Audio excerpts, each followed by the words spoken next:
सौरमंडल के समस्त ग्रह सूर्य के चारों ओर 360 डिग्री के गोलाकार में परिक्रमा करते हैं। सौरमंडल के इस गोलाकार को 12 राशियों व 27 नक्षत्रों में विभाजित किया हुआ है, क्योंकि सौरमंडल के ग्रह व नक्षत्र सतत घूमते रहते हैं।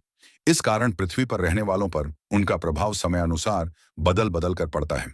सनातन मनीषियों के अनुसार बाह्य ब्रह्मांड मनुष्य के शरीर में भी सूक्ष्म रूप में विद्यमान है, इसलिए बाह्य ब्रह्मांड का आंतरिक ब्रह्मांड पर सतत प्रभाव पड़ता रहता है। यह प्रभाव अनुकूल होगा या प्रतिकूल, यह व्यक्ति विशेष के जन्म के समय की ग्रह स्थिति पर निर्भर करता है।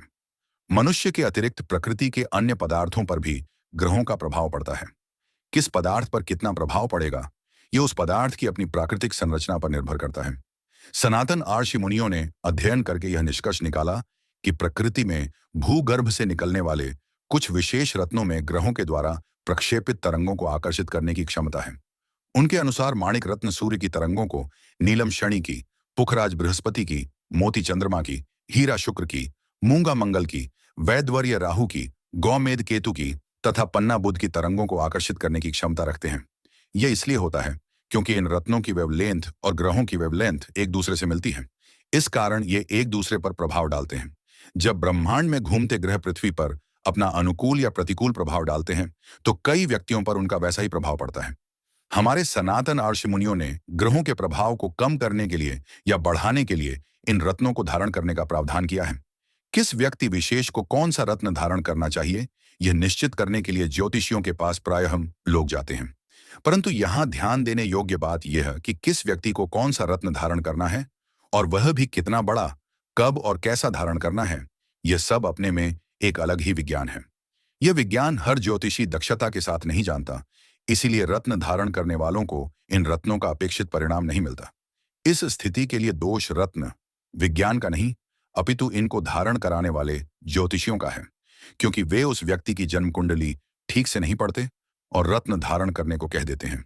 किसी रत्न को धारण करने से पूर्व उसे शुभ मुहूर्त पर खरीदना होता है, और वह भी उस रत्न से संबंधित दिन को। फिर उसे सही समय पर स्वर्णकार को जड़ने के लिए देना चाहिए। स्वर्णकार को भी रत्न सही समय पर अंगूठी में जड़ना होता है। अंगूठी या पेंडेल तैयार हो जाने पर ग्रह संबंधी मंत्र जाप करें या करवाएं और फिर अनुकूल मुहूर्त में उसे धारण करें। इस प्रकार से धारण किया रत्न अवश्य ही फलदायी होता है। रत्न की शुद्धता, गुण लक्षण व वजन भी महत्वपूर्ण है। रत्न विज्ञान अपने आप में पूर्ण है, पर इसमें निहित नियमों का पालन भी जरूरी है, जो इतना आसान भी नहीं। पिछले 20-25 वर्षों में भारत में रत्न जड़ित अंगूठियों का चलन बहुत बढ़ गया है। आजकल हर नेता, सरकारी अधिकारी, बड़ा व्यापारी या महत्वाकांक्षी व्यक्ति रत्न जड़ित अंगूठी पहने दिखता है। यही नहीं, गली के हर मोड़ पर आपको ज्योतिषी भी मिल जाएंगे।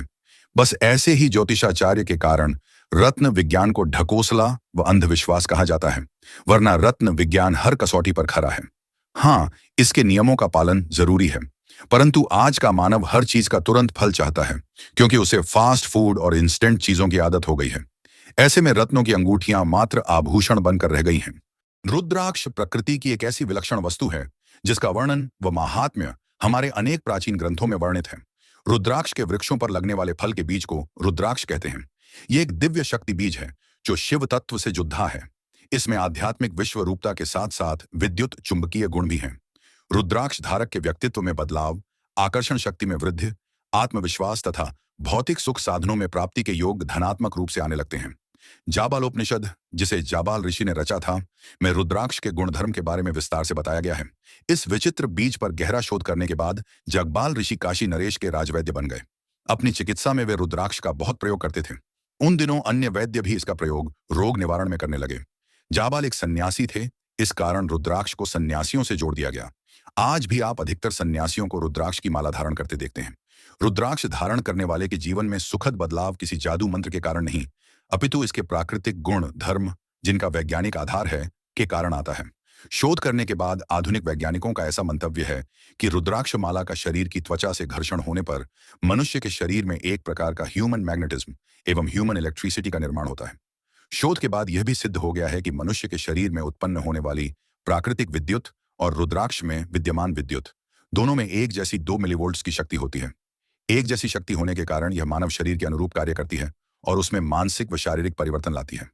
रुद्राक्ष में जो इलेक्ट्रोमैग्नेटिक और पैरामैग्नेटिक शक्ति होती है, वह इसके धारक के मस्तिष्क में ऐसी शक्ति भेजती है जो मस्तिष्क के सकारात्मक केंद्रों को सक्रिय करती है, जिसके कारण उसके धारक व्यक्ति की सोच में परिवर्तन आता है और उसके अनेक मनोरोग जैसे मानसिक तनाव, उदासी, अल्प स्मरण शक्ति आदि दूर हो जाते हैं। यही नहीं, रुद्राक्ष से निकलने वाली सकारात्मक तरंगें इसके धारक की नकारात्मक सोच खत्म करती हैं। मानसिक रोगों के अतिरिक्त रुद्राक्ष शारीरिक रोग निवारक औषधि भी है। ये ब्लड प्रेशर को नियंत्रित करता है और दमा, अनिद्रा, नर्वस, हृदय रोग, बुखार, जुकाम आदि व्याधियों में भी बहुत उपयोगी है। कुछ हद तक ये डायबिटीज को भी कम करता है।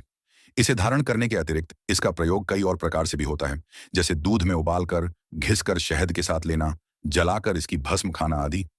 रुद्राक्ष में कई प्रकार के खनिज व धातु पाए जाते हैं, जैसे तांबा, मैग्नीशियम, लोहा, चांदी, सोना और बेरियम। आम आदमी के लिए रुद्राक्ष में पाए जाने वाले इन खनिज धातुओं का कोई मतलब नहीं है, परंतु डॉक्टरों के लिए इसमें पाए जाने वाला सोना और बेरियम व हृदय रोग को ठीक करने की क्षमता रखते हैं। सन 1860 में एक अंग्रेज ऑफिसर जॉन ग्रेट ने रुद्राक्ष के विषय में अनेक महत्वपूर्ण जानकारियां प्राप्त की थीं। अमेरिका के डॉक्टर एवं इब्राहिम जॉर्ज ने रुद्राक्ष के औषधीय गुणों का गहरा अध्ययन किया। शोध के बाद उसका मानना था कि रुद्राक्ष में निश्चित रूप से मानसिक रोगों को ठीक करने की क्षमता है।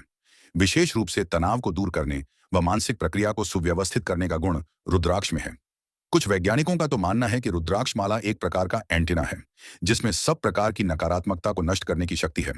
इसी कारण रुद्राक्ष माला को धारण करने वाले व्यक्ति नकारात्मक सोच से दूर रहते हैं।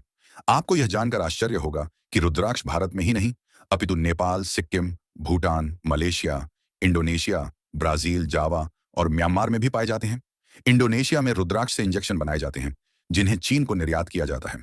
इसी प्रकार जर्मनी में रुद्राक्ष पर गहन शोध हुआ है और उन्होंने भी इस बात का प्रतिपादन किया है कि रुद्राक्ष में चुंबकीय शक्ति होती है, जो मनुष्य पर अपना सकारात्मक प्रभाव छोड़ती है। खेद है कि भारत में आधुनिक युग में रुद्राक्ष पर कोई सार्थक शोध नहीं हुआ है, परंतु व्यक्तिगत रूप से कुछ लोगों ने इस पर अध्ययन अवश्य किया है।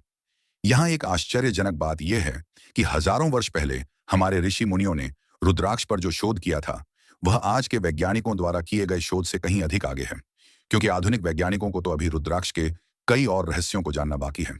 अभी तो उन्हें यह जानना शेष है कि रुद्राक्ष का अर्थ है वह शक्ति जो मनुष्य के मन से सब प्रकार के भय को भगा देती है, यहां तक कि उसे मृत्यु का भी भय नहीं रहता। ग्रह दोष भी उसका अनिष्ट नहीं कर पाते। यह एक पापनाशक वनस्पति है जिसे भगवान शिव का आशीर्वाद प्राप्त है। रुद्राक्ष की माला पर किए जाने वाले मंत्रों का जप कई गुना अधिक होता है। ये ऐसे तथ्य हैं जिनकी खोज और शोध आज के वैज्ञानिकों को अभी करना बाकी है। रुद्राक्ष के फल गुच्छों में लगते हैं और मई जून में निकलते हैं तथा सितंबर से नवंबर तक पक जाते हैं। रुद्राक्ष निकालने के लिए इसके फल को कई दिन पानी में भिगोकर रखा जाता है, फिर बाद में उससे गुच्छा हटाकर रुद्राक्ष प्राप्त किया जाता है। रुद्राक्ष मणि 4 रंग की होती है, श्वेत, ताम्र, पीत और श्याम। रुद्राक्ष में जो छिद्र होता है वह प्राकृतिक ही होता है, बस उसे सुई द्वारा खोलकर साफ किया जाता है। रुद्राक्ष के संबंध में एक अद्भुत बात यह है कि इसके एक ही पेड़ पर 1 से 14 मुखी तक के रुद्राक्ष पाए जाते हैं, जबकि आंवले के पेड़ पर एक ही तरह के यानी 7 फांक वाले फल लगते हैं। यह भी प्रकृति का एक आश्चर्य है। शास्त्रों में 1 मुखी से 14 मुखी रुद्राक्षों का ही वर्णन है, किंतु प्रकृति में 21 मुखी तक के रुद्राक्ष पाए गए हैं। कई विशेषज्ञों का मंतव्य है कि जिस प्रकार 27 नक्षत्र होते हैं, उसी तरह 27 मुखी तक रुद्राक्ष हो सकते हैं। यहाँ ध्यान देने योग्य बात यह है कि अलग अलग मुखी रुद्राक्ष का अलग अलग आध्यात्मिक व भौतिक प्रभाव होता है। ये इस कारण होता है क्योंकि अलग अलग मुखी रुद्राक्ष की शक्ति और चुंबकीय क्षमता भिन्न भिन्न होती है। तंत्र शास्त्र के अनुसार देह के विविध अंगों पर रुद्राक्ष मणि की संख्याएं भी भिन्न भिन्न हैं। जैसे ग्रीवा कंठ में 32 या 27 रुद्राक्ष की माला धारण करनी चाहिए, मस्तक पर 40, प्रत्येक कान में 6-6, प्रत्येक हाथ के मणिबंध में 12-12 और प्रत्येक हाथ पर बाजूबंद में 16-16 की। मंत्र जप की माला में 108 मणि तथा 1 सुमेरु मणि होनी चाहिए। रुद्राक्ष मणियों के मुख एक दूसरे के आमने सामने होने चाहिए, वरना उसका प्रभाव कम हो जाएगा।